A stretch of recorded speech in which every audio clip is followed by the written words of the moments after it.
पन्नगे च सुरेन्द्रे च कौशिके पाद संस्पृशि निर्विशेष मनस्काय श्री वीरस्वामिने नमः।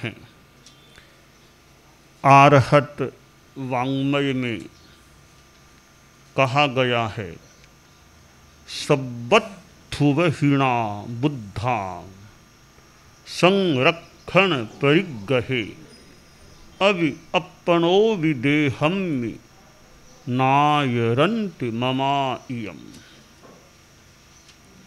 हमारे जीवन में दो तत्व हैं, एक है शरीर और दूसरा तत्व है आत्मा। आत्मा और शरीर इन दोनों का मिश्रण है, योग है, इसी का नाम जीवन है। और मृत्यु क्या है? जब शरीर और आत्मा का वियोग एक दूसरे से अलग हो जाते हैं, उसका नाम मृत्यु है। और जब शरीर और आत्मा हमेशा के लिए वियोग, आत्यंतिक वियोग कर लेते हैं, आत्मा अशरीर बन जाती है हमेशा के लिए, वह मोक्ष होता है। तो जीवन क्या है, मृत्यु क्या है और मोक्ष क्या है? और जन्म भी क्या है? जन्म भी तो शरीर और आत्मा का योग होने पर होता है। और या योग बन जाता है, हो जाता है। तो जीवन वैसे मिश्रण है चैतन्य और अचेतन का। हमारी दुनिया में दो ही चीज़ें हैं, जीवन में तो दो ही चीज़ें हैं ही, पूरी दुनिया में भी दो ही चीज़ें हैं, एक जीव दूसरा अजीव। जीवा चेव अजीवा चेव, चेतन और अचेतन। सोल एंड मैटर, ये दो चीज़ें हैं, जीव और अजीव। इसके सिवाय हमारी दुनिया में और कुछ भी नहीं है। हम सब प्राणी हैं। ये जो दिखने वाली चीज़ें हैं, ये सब निर्जीव हैं, अजीव हैं। तो यह एक सिद्धांत रहा है कि शरीर और आत्मा जो हैं, ये अलग अलग हैं, दो चीज़ें हैं। योग है, मिश्रण है, सहावस्थान भी मान लें है एक सीमा तक, पर इनका अपना अपना स्वतंत्र अस्तित्व है। साथ में रहना एक बात है, स्वतंत्र सत्ता का होना अलग बात है। साथ में होने का मतलब यह नहीं कि दोनों की सत्ता एक है। सत्ता अलग अलग हो सकती है, पुढो सत्ता पृथक अस्तित्व। तो जीवन में आत्मा है, शरीर है, दोनों हैं, पर दोनों का अपना अपना अलग अलग अस्तित्व है। यानी शरीर अलग है, आत्मा अलग है। कि साथ में भी है, अलग अलग भी है। दोनों बातें कैसे हों कि साथ में भी है, अलग अलग भी हैं? दोनों बातें ऐसे हो सकती है कि गोल्ड, सोना और मिट्टी मिले हुए हैं, परंतु दोनों एक नहीं हैं। आत्मा भिन्न, शरीर भिन्न है, एक नहीं संजोना है। मिट्टी से मिला जुला पर आखिर सोना सोना। कि मिट्टी और सोना एकदम मिले हुए रह सकते हैं, बाद में प्रक्रिया से मिट्टी अलग हो जाती है, सोना निखर कर सामने आ जाता है। इसका मतलब दोनों का अस्तित्व अलग अलग था, अलग अलग है, दोनों मिले हुए थे। तो इसी प्रकार शरीर और आत्मा मान लो मिले हुए हैं, परंतु दोनों का इंडिपेंडेंट अपना अपना एक स्वतंत्र अस्तित्व है।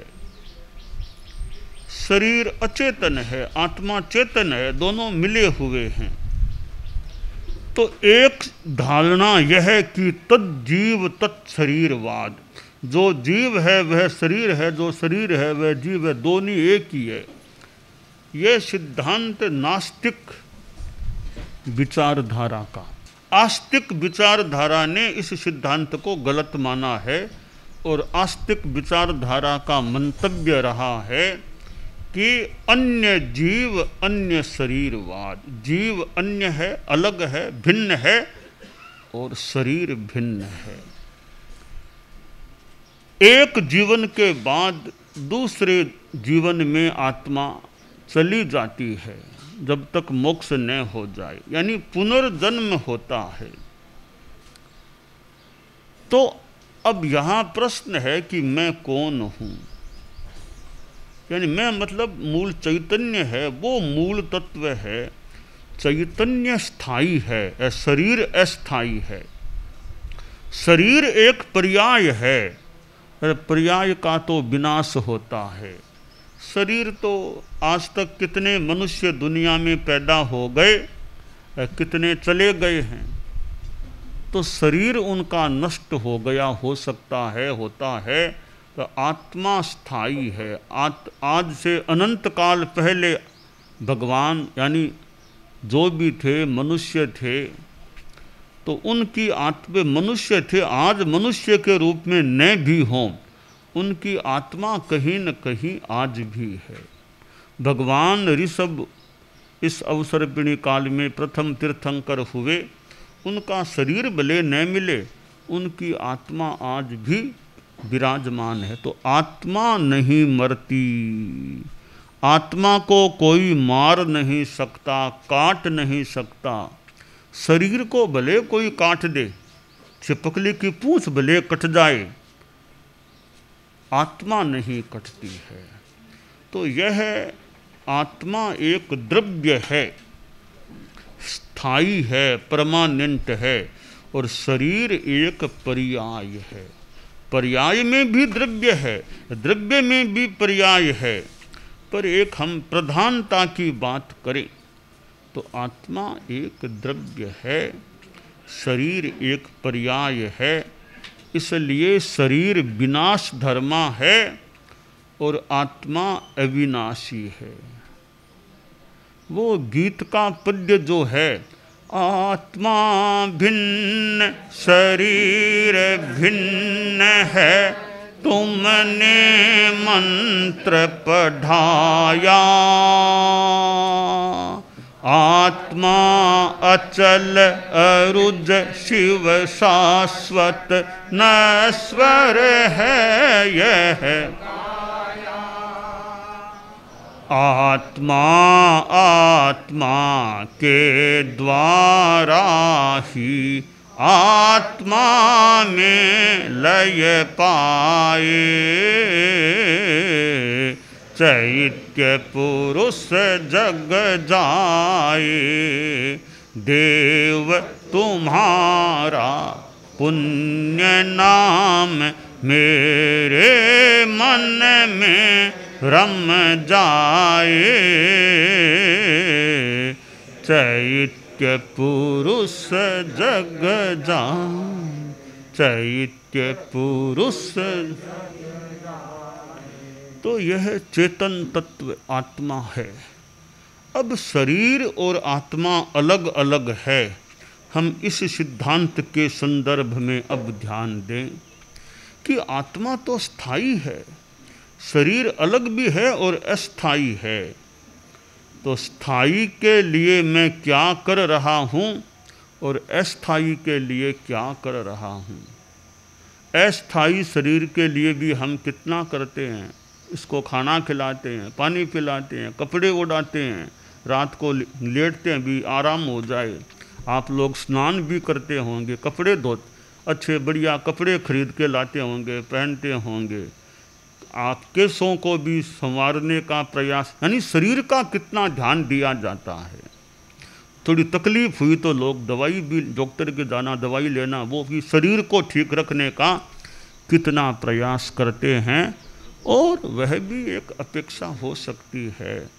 तो साथ में यह ध्यान दें हम, मैं आत्मा के लिए क्या करता हूँ, उसके लिए भी कुछ करता हूँ या नहीं। शरीर को खाना दिया जाता है तो आत्मा को कोई खाना दिया जाता है क्या? आत्मा को स्नान कराया जाता है, क्या किया जाता है? कभी खाना कैसे खिलाएं? शरीर को तो जानते हैं, मुंह में कौवा ले लो, आत्मा को खाना कैसे खिलाएं? अब उसको एक व्यावहारिक रूप में हम देखें कि शरीर को नाश्ता देते हैं, फिर लंच है, डिनर है, सब करते हैं। कभी आत्मा को नाश्ता क्या दें? भी आत्मा को नाश्ता हम जैन धर्म के संदर्भ में थोड़ा जप करो, नवकार की माला फेरो, नित्य नियम करो, वो आत्मा का नाश्ता हो गया। सुबह सुबह माला आदि फेरते हैं, वो मान लें आत्मा का नाश्ता हो गया। आप लोग सामायिक करते हो कुछ स्वाध्याय, तो वो आत्मा का लंच हो गया, यानी एक तरह का भोजन हो गया आत्मा का। फिर शाम को थोड़ा स्वाध्याय करो, कुछ धर्म ज्ञान करो, संतों के दर्शन आदि कुछ मान लो, फिर वो एक और खुराक हो गई।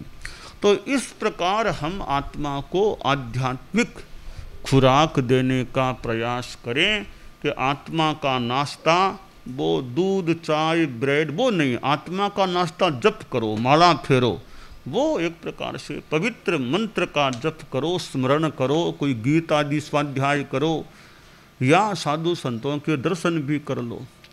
पहले कहते हैं, आज भी पहले की तो सुना हुआ है कि वो पहले जब गुरुदेव तुलसी बचपन में और में थे तो कह माँ और कहती पहले सतियों के दर्शन करके आओ, बाद में नाश्ता खिलाएंगे, बाद में पहले दर्शन करके आओ महाराज के पास में ही सतियों का ठिकाना। आजकल शहरों में तो दूर दूर होते हैं, तो बच्चों को कहना भी मुश्किल है कि दर्शन कर, कितना दूर संतों सतियों का ठिकाना है। संत सतियाँ लाडनू में तो वो स्थिरवास का सेवा केंद्र है, तो वहाँ तो स्थायी रूप मोटा मोटी सतियाँ रहती है।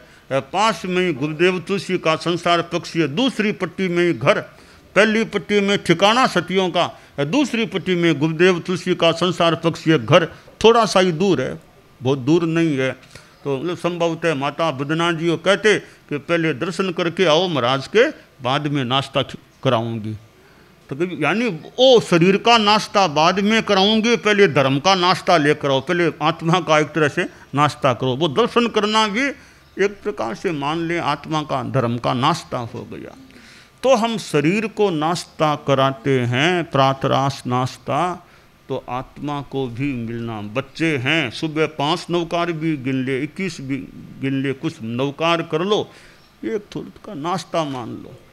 तो यों आत्मा का नाश्ता, आत्मा का भोजन, जैसे शरीर का नाश्ता, शरीर का भोजन, वैसे हम आत्मा को भी नाश्ता दें। तो स्थूल भाषा मान ले, नाश्ता तो स्थूल भाषा है, पर समझने के लिए बात ये तो कि मैं शरीर के लिए जितना करता हूँ, ठीक है, कोई वो गलत बात नहीं है व्यवहार में, परंतु आत्मा के लिए भी कुछ करता हूँ या नहीं। कि धन है वो साथ जाने वाला नहीं है, धन यहीं रहने वाला है। शरीर जो स्थूल है वो भी साथ जाने वाला नहीं है, हालांकि शरीर साथ में जाता तो है। सूक्ष्म शरीर, सूक्ष्मतर शरीर, तेजस और कार्बन, ये शरीर तो अगले जन्म में भी साथ में जाने वाले हैं। ग्रोस बॉडी है, स्थूल शरीर, यह जो हमारा औदारिक है, यह शरीर आगे साथ में नहीं जाता है। तो धन भी साथ में नहीं जाता, और यह तन, यह जो स्थूल तन है, यह भी साथ में नहीं जाता। तो ये साथ में नहीं जाने वाले हैं, तो इन पर हम कितना आकर्षण रखें, कितना ध्यान दें, और जो आगे जाने वाला है उसके लिए कितना ध्यान दें। तो हम आत्मा पर भी ध्यान केंद्रित करें कि तनु धन सुत सदन स्वजनादिषु किंग निज मिह कुगते रवनम।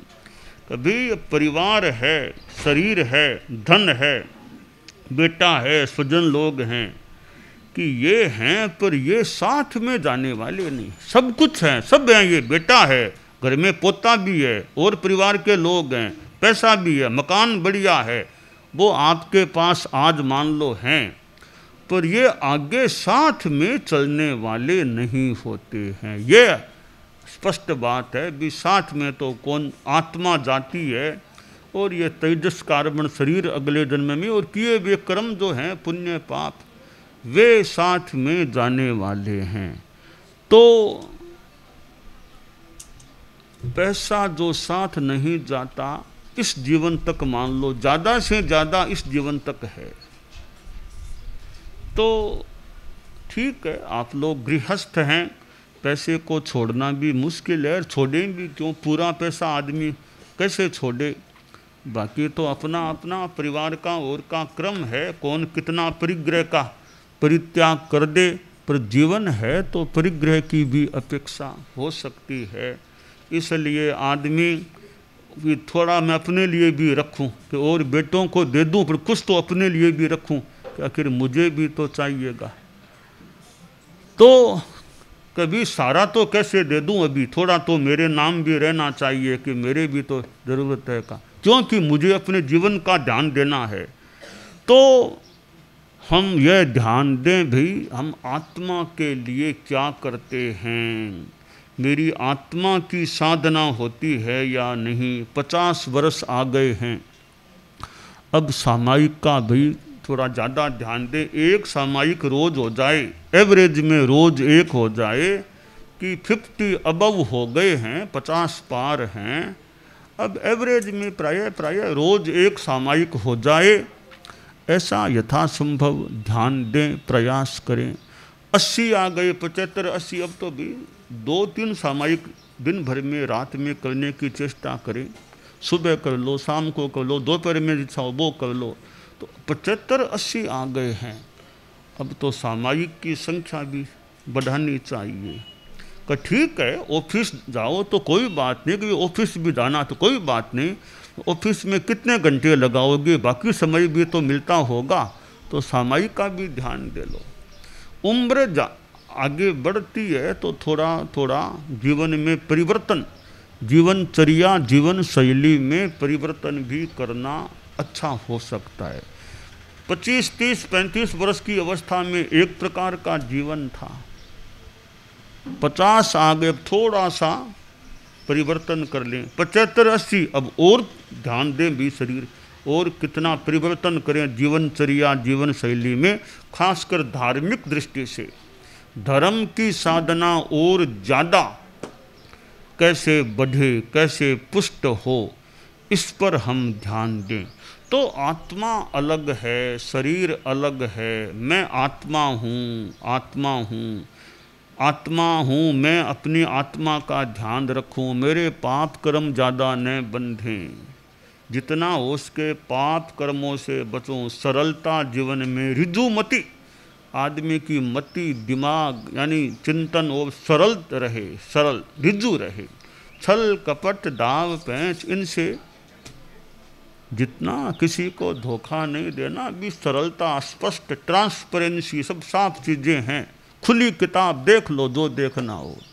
आप लोग व्यापार धंधा करते हैं और फिर टैक्स वाले और वो आते हैं तो वे कह अब वो कच्चा फाड़ो और वो रखो और वो फाड़ो, ऐसा वो इधर उधर करना, और इसमें छल कपट दाव पैंच पता जो भी, तो भी आदमी साफ सुथरा ट्रांसपेरेंसी है, सब देख लो, सब खुले, सब साफ काम है। तो देखने वाले भी देखकर क्या कितना क्या निकालेंगे, भी सब काम साफ है हमारा, तो कहीं 2 नंबर की बात है नहीं, सब साफ है।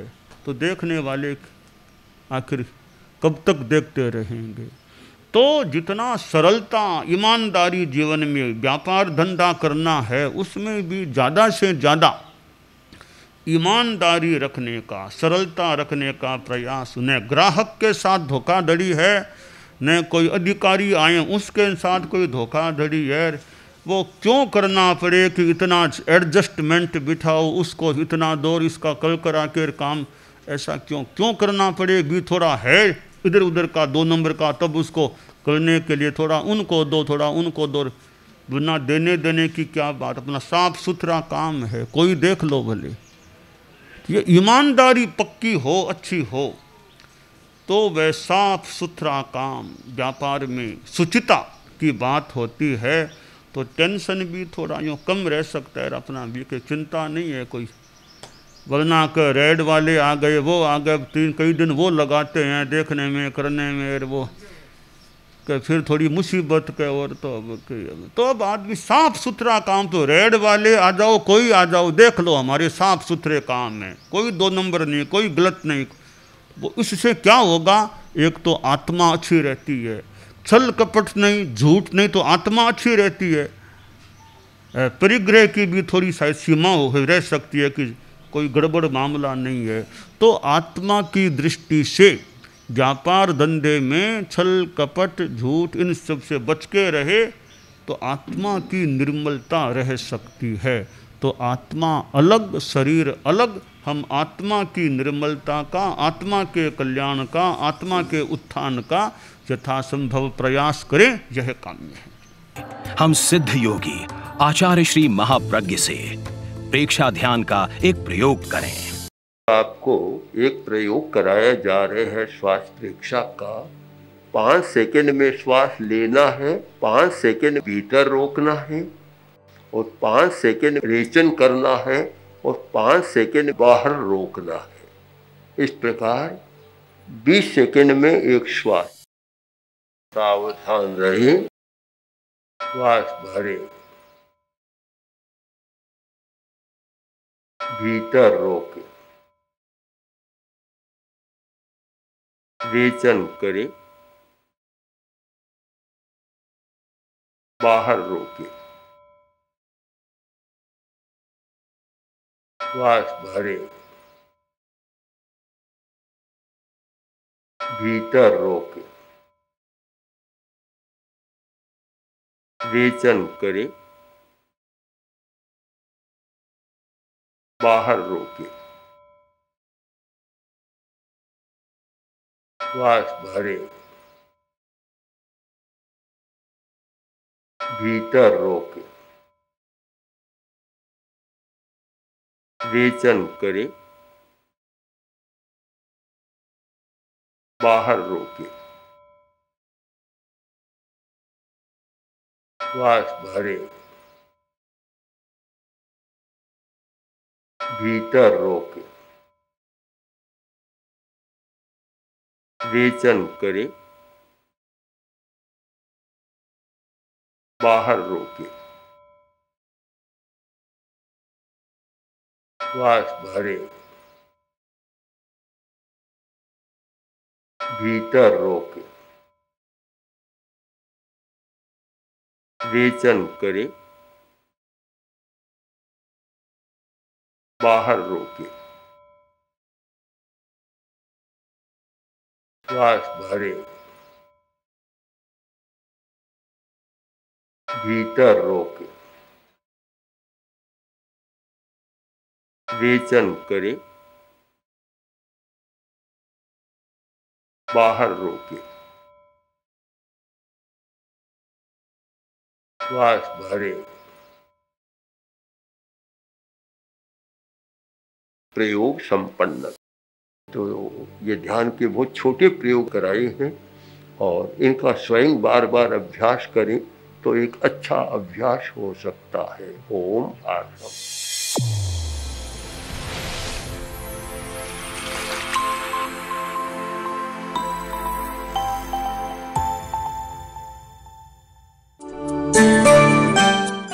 एकाग्रता, तन्मयता, अपने आप को मंगलमय अनुभव करते हुए नमो अरहंताणम, नमो सिद्धाणम, नमो आयरियाणम, नमो उवज्झायाणम, नमो लोए सब्बसाहूणम, एसो पंचणमुक्कारो सब्ब पावपणासणो मंगलाणं च सब्बेसिं पढ़मं हवइ मंगलम। चत्तारि मंगलम अरहंता मंगलम सिद्धा मंगलम साहू मंगलम केवलिपन्नतो धम्मो मंगलम चत्तारि लोगुत्तमा अरहंता लोगुत्तमा सिद्धा लोगुत्तमा साहू लोगुत्तमा केवलिपन्नतो धम्मो लोगुत्तमो चत्तारि शरणं पवज्जामि अरहन्ते शरणं पवज्जामि सिद्धे शरणं पवज्जामि साहू शरणं पवज्जामि केवलिपन्नतं धम्मं शरणं पवज्जामि। धम्मो मंगलमुक्किट्ठम् अहिंसा संजमो तवो देवावितं नमंसन्ति जस्य धम्मे सयामणो च इत्ता भारहं वासं चक्रवट्टी महिद्धियो सन्ति सन्ति करेलोए पत्तो गइमणुत्तरं देवदानवगन्धर्वा जक्ष रक्षस किन्नरा बंभयारिं नमंसन्ति दुःकरं जे करन्ति तम्। मंगलं भगवान् वीरो मंगलं गौतमो गणी मंगलं स्थूलभद्राद्यः जैन धर्मोस्तु मंगलम मंगलम मतिमान भिक्षुः मंगलम भारमल्लकः मंगलम रायचंद्राद्या मंगलम तुलसी गुरुः महाप्रज्ञोस्तु मंगलम तेरा पंथोस्तु मंगलम। विघ्नहरण मंगलकरण स्वामी भिक्षुनो नाम गुण ओळख समरण किया सर अचिंत्या काम। विघ्नहरण मंगलकरण स्वामी भिक्षुनो नाम गुण ओळख समरण किया सर अचिंत्या काम। विघ्नहरण मंगलकरण स्वामी भिक्षुनो नाम गुण ओळख समरण किया सर अचिंत्या काम। सर अचिंत्या काम सर अचिंत्या काम। एक दिवसीय त्याग आज आज के लिए धारणानुसार त्याग है।